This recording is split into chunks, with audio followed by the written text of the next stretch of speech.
Hey guys, welcome back to Dreamland. This time I didn't make you wait too long. I brought the next part as soon as I could. I hope you'll enjoy it. So in the last part, things were already a bit rough for Wangji. And if you thought it couldn't get any worse, well just wait. If chaos had a favorite person, it would definitely be him. You know who's him, right? Let's begin. Make me, he said quietly, but there was challenge in his tone, fire in his eyes. Wing's jaw tightened, his fist clenching at his side. In the back of his mind, he remembered Wangji's words from before, how he'd made it clear that he'd return whatever was given to him, and how he had pleaded, almost gently, not to make their situation harder than it already was. Wangji didn't even blink while holding Wing's gaze. When all he got was silence, he turned away and walked back to his room without another word. The entire room seemed to freeze. No one dared to move or speak. The tension was thick enough to choke on, until Sia, of all people, finally broke it. Clutching Wing's fist with both of her hands together, she said with quiet sincerity, "It's okay, Wing. I know you were just standing up for me, but I was the one at fault. I saw him getting along with everyone so well, and I forced a conversation. I guess he didn't like me that much. I can't accept everyone to be sensitive about others' pain like you are. Not everyone understands what it's like to lose a mother so young." Her voice trembled near the end, the unspoken hurt lingering between her words. Songlan spoke up softly. "Actually, I think no one here knows that pain better than Wangji." Everyone turned toward him. "As far as I know," Songlan continued, "he was raised by a single parent too." The realization hit Wing like a cold wave. Hassan blinked in surprise. "That's why he only mentioned his dad earlier when we were all talking," he murmured. I didn't know," Sia whispered. Then turning toward Wing, she asked in disbelief, "How could you forget something like that?" Wing froze, guilt creeping into his chest. It had slipped his mind how Wangji had lost his mother when he was just 5 years old. He looked down, unable to meet anyone's gaze. Well, you all know," he said, trying to sound composed. "It's only been a month since we've known each other, and he's never mentioned it, so I forgot." What he said was true. Yet when the house fell silent again, something heavy sat in his chest.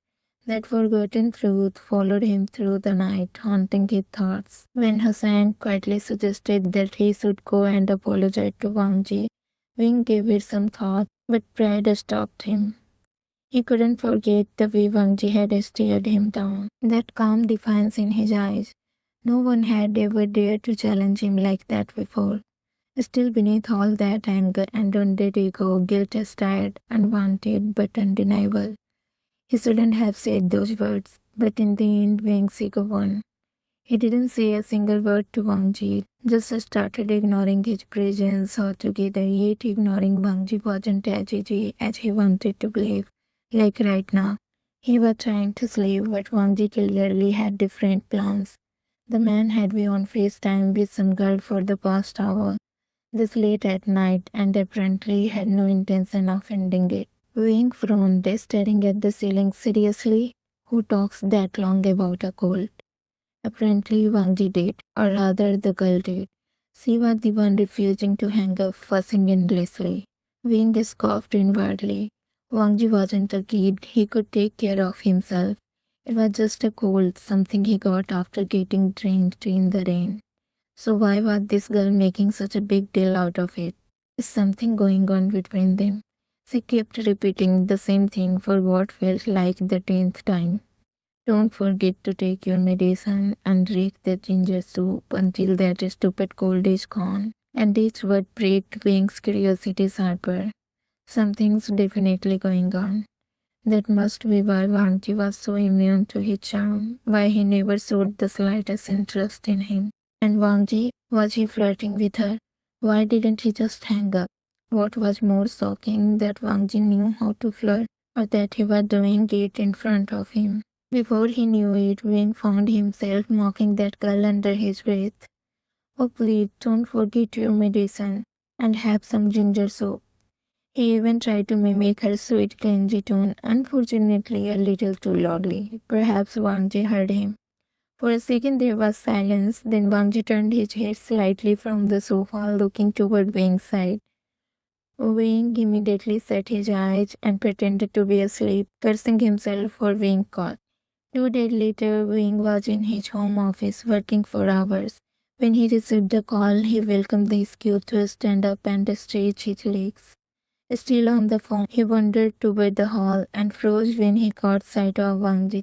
He was talking to Johan. From the look of it, he had just come back home and she was asking if he'd like to have dinner. Wangji nodded and went to freshen up.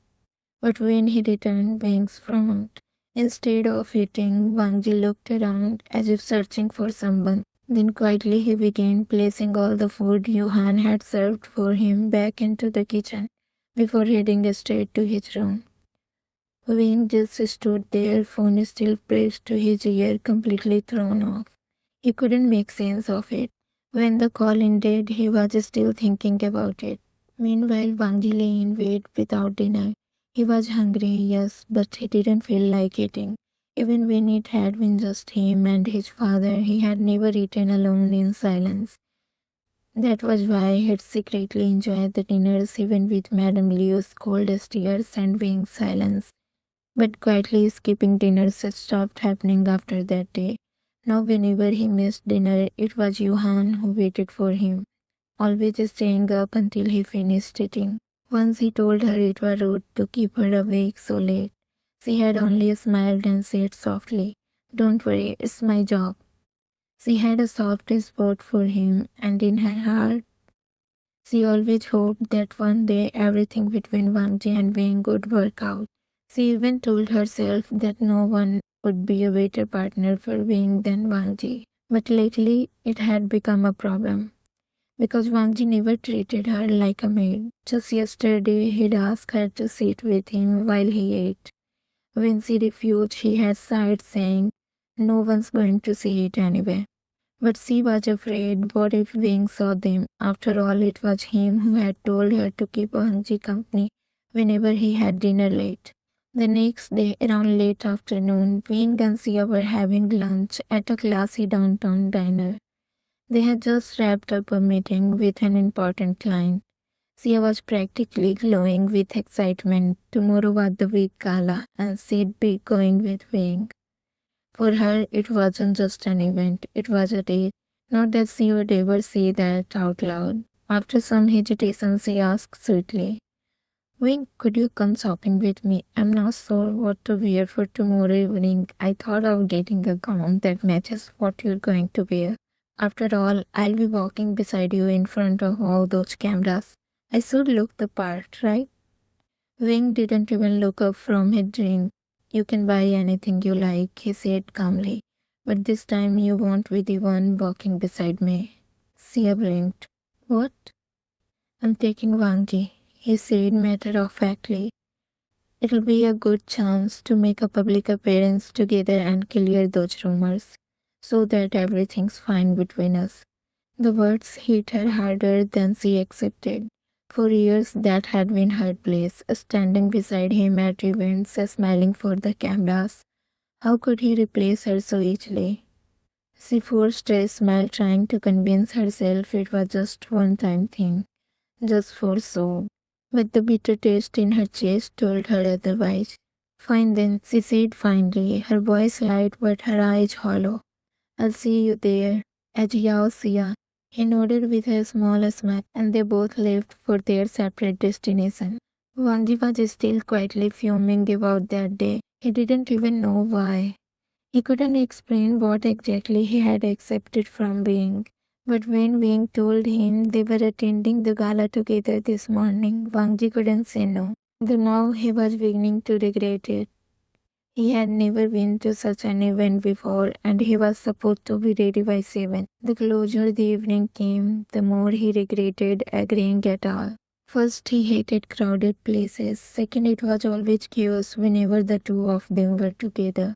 When he finally returned home, Wing was already waiting in the living room, immaculately dressed, looking so dangerously handsome that it felt like as if he's in the mood to kill people with his looks alone rather than his glare. Wangji didn't even hear him at first, lost in thought. So Wing stood up, closing the distance between them, and said in that sharp, perfectly composed tone of his, "Do you see what time it is? I don't know about you, but I hate being late anywhere." Wangji got startled by Wing's sudden closeness, replying a little nervously as he took a step back. "It's been a hectic day, but don't worry, I won't take long to get ready." As he climbed the stairs, he muttered under his breath, wondering why Wing always had to do that. He wasn't deaf, so why did Wing need to get that close just to speak to him? True to his word, Wangji took barely 10 minutes to change and came back downstairs. But it seemed Wing wasn't in a hurry anymore, because for the next 5 minutes he just stared at Wangji with a look that clearly said, "Have you lost your mind?" Finally he spoke. "You found this to attend today's event." Wangji blinked in confusion. So what if it wasn't formal? He didn't own any suits. He wasn't a CEO himself. "If you're upset that I'm not wearing a suit, it's because I don't have one," he said quietly. Wayne poked his tongue into his cheek in annoyance. Why hadn't that crossed his mind? Even if Wangji had one, it probably wouldn't be suitable for such a high-profile gala.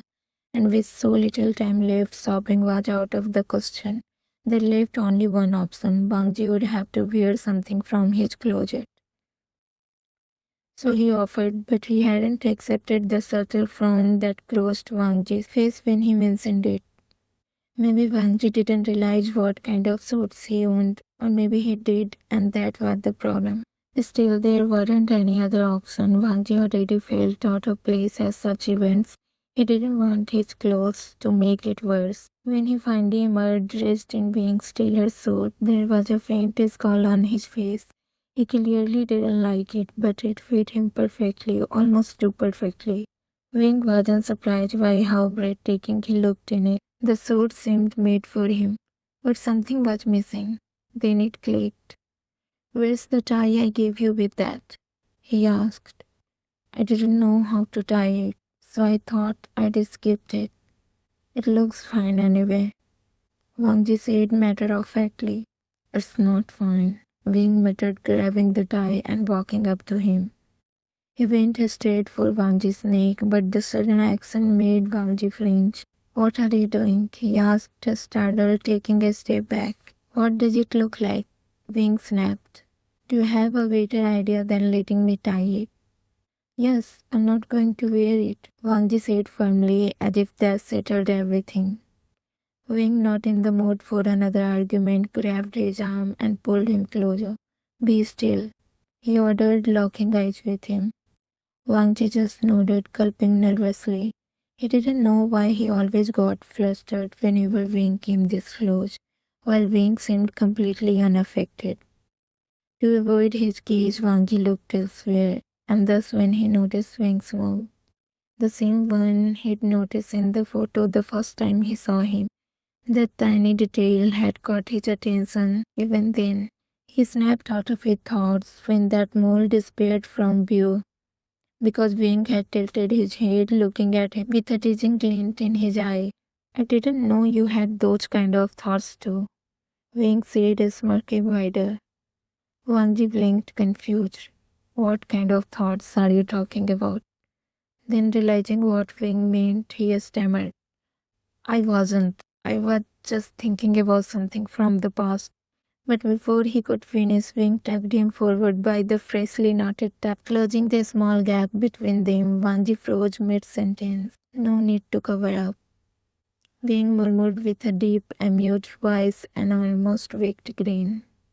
"I know how hard it is to resist me." And with that, he let go of the tie, turning away as if nothing happened, and exited the room. Wangji stood there speechless. That was so unexpected. He cursed himself for making such a fool of himself. But before he could think any further, Wing's voice echoed from the stairs. Hurry up, we're already late. The ride was silent but comfortable. Just before they reached the venue, Wing cleared his throat to get Wangji's attention. The other had been quietly admiring the scenery outside, lost in thought. When we get there, Wing said in a firm, almost warning tone, don't just jump out of the car and walk off alone. We're getting out together and walking side by side. Got it? Wangji gave him a small reassuring nod. But when the car finally stopped, Wing noticed Wangji wasn't moving at all. Outside, a sea of paparazzi had already turned their cameras toward their vehicle, flashes going off in anticipation. Wing certainly signaled him to step out, but Wangji remained still, eyes flicking between the crowd and Wing. You didn't tell me there would be this many people, Wangji said quietly, his voice betraying a hint of nervousness. It dawned on Wang then Wangji, the man who always looked so calm and unshakable, was actually scared of the crowd. If it were any other time, Win might have teased him for it, but right now there were more pressing matters at hand. He softened his tone, speaking reassuringly. Don't worry, they're just taking pictures from a distance. All we have to do is just smile and bow gracefully. That's it. Then, with a teaching smirk, he added, and anyway, you're not a celebrity, so what are you afraid of? The gentle edge in Wing's voice, something so rare, took Wangji by surprise. But somehow it reached his nerves completely. The venue closed with a kind of practiced elegance, tall glass doors, chandeliers dripping in light like frozen rain, and a hall that smells faintly of roses and expensive wine. The air is warm with laughter and soft music weaving between voices. Waiters move quietly, balancing silver trays with champagne glasses that catch the reflection of the gold and ivory. Every corner whispers wealth. The guests are wrapped in luxurious gifts that shimmer when they move. Polished silver tapping softly over the marble. Conversation flowed like bubbles, sparkling but shallow. You can hear praises like such a noble cause. Our company has contributed generously. The charity's theme might be something broad and respectable, perhaps a night for hope, raising funds for hospitals or community welfare. Banners say compassion, but the tone feels more like competition. The donation board floats beside the stage, names of donors sliding across it in silver slate, a quiet contest of generosity. A live band plays softly violin piano enough to fill the silence between empty compliments. The lights are warm but heavy like spotlights, making everything too polished to feel real. For Wanji, this world dazzling in a way that feels distant. He stands there, straight-backed and composed, but the sign doesn't reach his eyes. The music doesn't move him. It only reminds him how loud the world can be when it's trying too hard to look graceful. Around him, people talk about empathy and giving, but their tone sounds more like weakness, and that contrast between the idea of kindness and the performance of it quietly unsettles him. Maybe he glances once toward a piece of art hung for auction, beautiful but priced in numbers that could feed an entire village, and feels that strange ache that comes when good things lose their meaning in the wrong hands. Wanji just wished this wouldn't be a long night. He never thought a day would come when he'd secretly hope being wouldn't leave his side. Ever since they arrived, Wangji had been standing quietly in a corner watching as Wing melted effortlessly into the crowd, laughing, talking, belonging. It was as if he had forgotten Wangji even existed. But even in that crowd, Wing stood out not because of who he was with, but because of who he was. His presence commanded attention. His appearance alone set him apart, outshining everyone around him. Even Sia's glittering gown seemed to dim beside him. Earlier, Wangji had noticed Sia walk in, holding the arm of a man in his late 40s, perhaps her father. But the moment her eyes landed on Wing, she hadn't left his side since. Not that Wangji was complaining. He didn't know anyone here, nor did he intend to. So he busied himself observing the people, their smiles, their masks, and most of all, Wing. There was something he couldn't help but admire in the way Wing carried himself, speaking with flawless ease, flashing polite smiles that somehow looked real, drawing people in without trying. And it wasn't just Wangji watching him. All the women in the room seemed equally entranced, seamlessly ignoring the man whose arms they clung to, though perhaps their reasons were very different from his. Now somehow Wing's arrogant confidence made sense to Wangji. In a world like this, you couldn't survive without a little arrogance. You had to own it if you wanted to rule. Wang Ji found himself wondering what his things were different between them. Would he be by being side right now, walking with him through this sea of glitter and pretense? And what if the situation were reversed?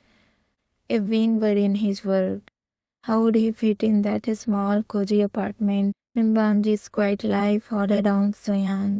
He stopped himself. Why am I even thinking this? This place. It must be doing something to him, clouding his mind. Whatever this strange feeling was, it was better left untouched. As long as they stayed within this fragile truth until the moment they parted with, that would be enough. Okay, guys, that's where today's part ends. I hope you all liked it. Don't forget to share your thoughts in the comments. I love reading them. Alright then, see you in the next part. Until then, keep smiling and stay tuned.